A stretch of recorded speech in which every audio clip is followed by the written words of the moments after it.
नमस्कार, मैं हूं आपके साथ कविता राणा। पीएम मोदी के देखे 400 पार के नारे ने विपक्षी पार्टियों की बेचैनी बढ़ा दी है। बैक टू बैक जीत का परचम लहराने वाले पीएम मोदी अब की बार कांग्रेसियों का देखे 1984 वाला रिकॉर्ड तोड़ना चाहते हैं, या फिर यूं कहें कि 400 पार पीएम मोदी का सबसे बड़ा संकल्प है। लेकिन क्या आप जानते हैं कि अब की बार 400 पार नहीं बल्कि 444 सीटों पर कमल खिल सकता है। और इस बात की भविष्यवाणी करने वाले कोई और नहीं बल्कि सुप्रीम कोर्ट के धाकड़ वकील, पीआईएल मैन और बीजेपी नेता अश्विनी उपाध्याय हैं। देश के इस चुनावी मौसम में अश्विनी उपाध्याय ने इस बात की भविष्यवाणी डंके की चोट पर की है कि पीएम मोदी के ये 5 बड़े ऐलान भाजपा को 400 नहीं 444 सीटें जिता सकते हैं।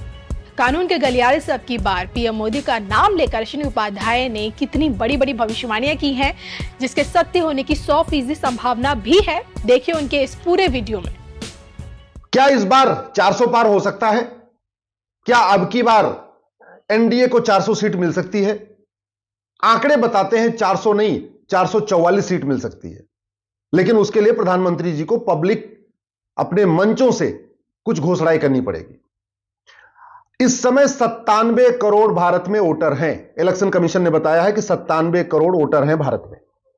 97 करोड़ में से 77 करोड़ यानी 77 करोड़ भारत को मानते हैं, भारत की संस्कृति को मानते हैं, भारत के रीति रिवाज को मानते हैं, भारत के त्योहार को मानते हैं, भारत की परंपरा को मानते हैं, वसुधैव कुटुंबकम को मानते हैं। 97 करोड़ में से 77 करोड़ वसुधैव कुटुंबकम मानते हैं, नारी तू नारायणी को मानते हैं, सर्वमंगल मांगल्य को मानते हैं। 97 करोड़ में से 77 करोड़ भगवान राम को मानते हैं, भगवान कृष्ण को मानते हैं, भगवान बुद्ध को मानते हैं, भगवान महावीर को मानते हैं, हनुमान जी को मानते हैं। अब ये जो 77 करोड़ भारत को मानते हैं, इसमें से अगर 80% लोग वोटिंग करने चले जाएं, 77 करोड़ में से 80%, तो ये होता है 61 करोड़।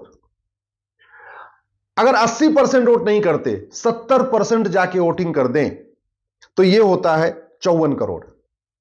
77 करोड़ जो भारत को मानते हैं, जय श्री राम बोलते हैं, वंदे मातरम बोलते हैं, उसमें से अगर 70% लोग जाके भी वोट कर दें पोलिंग बूथ पे, तो होता है 54 करोड़।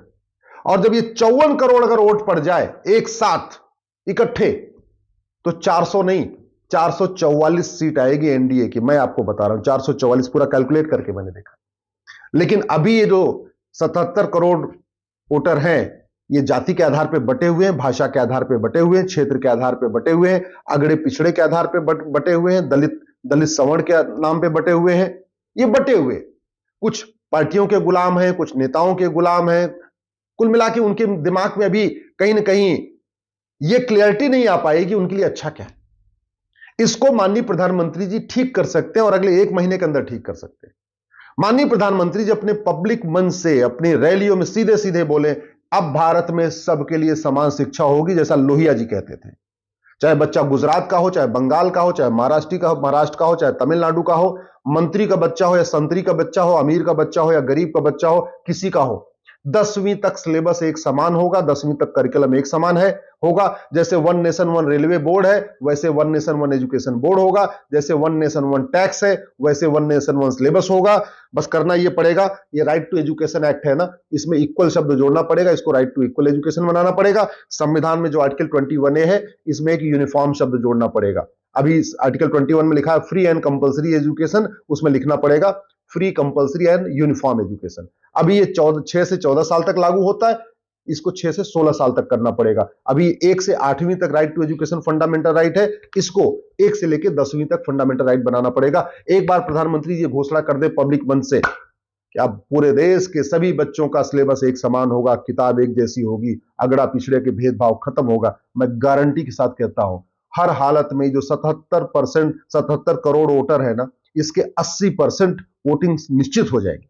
और 80% वोटिंग निश्चित हो गई तो 61 करोड़ वोट हुआ, और 70% भी अगर वोटिंग हुई तो 54 करोड़ होता है। और 54 करोड़ अगर वोटिंग हो जाएगी तो 444 सीट आएगी एनडीए की। अगर सभी एनडीए के नेता पब्लिकली बोले कि भारत में समान शिक्षा लागू होगी 10वीं तक। दूसरा, एक प्रधानमंत्री जी और एनडीए के सभी बड़े नेता घोषणा अपने रैलियों में कहना शुरू कर दे, अब जितनी विदेशी कुरीतियां खत्म होंगी, गुलामी वाली कुरीतियां खत्म होंगी, जितने पर्सनल लॉ हैं, हिंदू, जैन, बौद्ध, सिख, ये सब आपस में खत्म होंगे। एक समान नागरिक संहिता लागू होगी जो भारतीय संस्कृति के अनुरूप होगी। जिस दिन यह घोषणा प्रधानमंत्री जी अपनी रैलियों में करना शुरू कर देंगे और एनडीए के सभी नेता पब्लिकली ये कहना शुरू कर देंगे कि भारत की संस्कृति के अनुरूप एक भारत समान नागरिक संहिता होगी, मैं गारंटी के साथ कहता हूं बड़े आराम से 54 करोड़ 55 करोड़ वोट मिल जाएगा। और 54 करोड़ 55 करोड़ वोट मिल गया तो सीधे सीधे 444 सीट आएगी एनडीए की। एक बार माननीय प्रधानमंत्री जी अपने पब्लिक रैली से बोल दें कि अब भारत में हम दो हमारे दो लागू होगा। और ये जरूरी भी है। 2% जमीन है हमारे पास, 4% पानी है, जनसंख्या दुनिया की 20% हो चुकी है। एक बार माननीय प्रधानमंत्री जी घोषणा करें कि हमारी सरकार बनने के बाद हम दो हमारे दो सबके लिए लागू कर देंगे, मैं गारंटी के साथ कहता हूं पूरे चुनाव का माहौल बदल जाएगा। पूरी जो युवा है ये पूरी ताकत के साथ, जो अभी कई बार वो उनको लगता है निराशा में चले जाते हैं, कई बार लगता है ये सारी सरकार एक जैसी काम करती है ना। एक बार प्रधानमंत्री जी बोल दे समान शिक्षा लागू होगी, समान नागरिक संहिता लागू होगी और जनसंख्या नियंत्रण पॉलिसी लागू होगी, सबके लिए हम दो हमारे दो लागू होगा। मैं गारंटी के साथ कहता हूं सरकार को 54 करोड़, एनडीए को 54 करोड़ वोट मिलेगा। और 54 करोड़ वोट का मतलब होता है 444 सीट। सरकार एक बार माननीय प्रधानमंत्री जी पब्लिकली बोल दें कि अब भारतीय न्याय संहिता बनी है, इसको हम अमेरिका के फेडरल पिनल कोड की तरीके one nation one penal code जैसा बना देंगे। और ये जो भारतीय न्याय संहिता में है इसी में एक चैप्टर अश्लीलता के लिए भी जोड़ेंगे, एक चैप्टर हम घुसपैठ के लिए भी जोड़ देंगे, एक चैप्टर धर्मांतरण के लिए भी जोड़ देंगे, एक चैप्टर जो अवैध निर्माण पे भी इसी में जोड़ दिया जाएगा, ये जो नकल करते हैं उस पे भी एक चैप्टर इसी में होगा, खनन के खिलाफ भी एक चैप्टर होगा। कुल मिला के जो अभी अलग अलग कानून चल रहे हैं ना, घूसखोरी का अलग कानून, जमाखोरी का अलग कानून, मिलावटखोरी का अलग कानून, कालाबाजारी अलग, नशा तस्करी का अलग, अवैध निर्माण, सारे भ्रष्टाचार अपराध के कानूनों को मर्ज कर दिया जाएगा और इसी भारतीय न्याय संहिता में चैप्टर वाइज एक एक चैप्टर एक एक अपराध का बना दिया जाएगा। मैं गारंटी के साथ कहता हूं धर्मांतरण, घुसपैठ, नशा और अश्लीलता, इसके खिलाफ जिस दिन प्रधानमंत्री जी ने बोल दिया कि हम इसमें एक एक चैप्टर डालेंगे और धर्मांतरण कराने वालों का, नशा तस्करों का, मानव तस्करों का, खनन माफियाओं का, नकल माफियाओं की 100% प्रॉपर्टी जब्त करेंगे, उनकी सिटीजनशिप खत्म करेंगे और उनको आजीवन कारावास फांसी दे देंगे। एक बार प्रधानमंत्री जी बोल दे पूरे देश के चुनाव का माहौल बदल जाएगा और हर हालत में सरकार को, एनडीए को 444 सीट आ जाएगी। एक बार माननीय प्रधानमंत्री जी कह दें कि भारत में हम जस्टिस विद इन ईयर लागू करेंगे। 5 करोड़ मुकदमों से 5 करोड़ परिवार टेंशन में है। एक परिवार में अगर 5 आदमी मान के चलिए तो 25 करोड़ भारतीय टेंशन में है। सामान्यतः एक परिवार में 6 आदमी होते हैं, यानी 30 करोड़, 5 करोड़ मुकदमों के कारण 30 करोड़ भारतीय टेंशन में है, बहुत तनाव में। माननीय प्रधानमंत्री जी कह दें हम भारत में पुलिस चार्टर लागू करेंगे, 1 घंटे के अंदर एफआईआर होगा, 1 महीने के अंदर जांच होगी। एक बार माननीय प्रधानमंत्री जी पब्लिकली बोल दे हम भारत में सिटीजन चार्टर लागू करेंगे, चाहे वो थानेदार हो, चाहे तहसीलदार हो, चाहे एसडीएम हो, चाहे एडीएम हो, चाहे कलेक्टर हो, चाहे कमिश्नर हो, सबकी ड्यूटी फिक्स किया जाएगा कि उनको 1-1 महीने के अंदर अपने जो उनके सामने केस है उसको हर हालत में खत्म करना ही पड़ेगा। भाई तहसीलदार के यहां, एसडीएम के यहां, एडीएम के यहां, चकबंदी अधिकारी के यहां इतना लंबा मुकदमा क्यों चले? तो अगर प्रधानमंत्री जी कहते हैं मैं पुलिस चार्टर लागू करूंगा, सिटीजन चार्टर लागू करूंगा, देश का पूरा चुनाव बदल जाएगा। एक बार माननीय प्रधानमंत्री जी बोल दे कि मैं भारत में जुडिशियल चार्टर लागू करूंगा और जस्टिस विद इन ईयर लागू करूंगा। जस्टिस विद इन ईयर का मतलब 1 घंटे के अंदर एफआईआर, 1 महीने के अंदर जांच और 1 साल के अंदर मुकदमों का फैसला।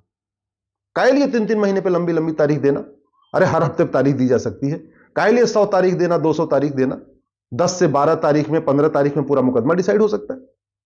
मैं गारंटी के साथ कहता हूं 1 साल के अंदर मुकदमों का फैसला हो सकता है। हां, उसके लिए नार्को पॉलीग्राफ ब्रेन मैपिंग कानून बनाना पड़ेगा, झूठ को गंभीर अपराध घोषित करना पड़ेगा, झूठे मुकदमे, झूठी शिकायत, झूठी गवाही के खिलाफ कठोर दंड का प्रावधान करना पड़ेगा। झूठे मुकदमे खत्म हो जाएंगे, अवैध निर्माण अपने आप रुक जाएगा, झूठे मुकदमे रुक जाएंगे, छेड़छाड़ के मुकदमे खत्म हो जाएंगे, झूठे SC/ST के एक्ट के मुकदमे खत्म हो जाएंगे, झूठे बलात्कार के केस, जब झूठ के खिलाफ कठोर कानून बनेगा, मुकदमा अपने आप कम होना शुरू हो जाएगा।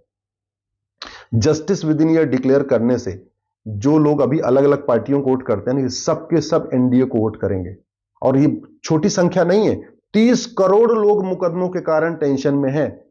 जिस दिन प्रधानमंत्री जी कह देंगे मैं जस्टिस विद इन ईयर करूंगा, 1 साल के अंदर मुकदमे का फैसला करूंगा, पुलिस चार्टर लागू करूंगा, सिटीजन चार्टर लागू करूंगा, एडमिनिस्ट्रेटिव चार्टर लागू करूंगा, जुडिशियल चार्टर लागू करूंगा, ये सब के सब जोश में आ जाएंगे। क्योंकि वो परेशान हो चुके हैं, 10 साल से, 15 साल से, 20 साल से कोर्ट जा के परेशान है। एक प्रधानमंत्री जी की घोषणा जस्टिस विद इन ईयर की पूरे चुनाव का माहौल बदल देगा। इसलिए मैं कहता हूं माननीय प्रधानमंत्री जी, आप राम मंदिर का विषय, राम बन चुका है, आर्टिकल 370 खत्म हो चुका है, एयरपोर्ट बन चुका है, हाईवे खूब बन चुका है, सबके बैंक में खाते खुल चुके हैं, गरीबों के पक्के मकान बन चुके हैं। लेकिन अब जो यंग जनरेशन चाहती है, आपसे 5 कानूनों की आशा करती है। आप 10वीं तक समान शिक्षा लागू कर दीजिए,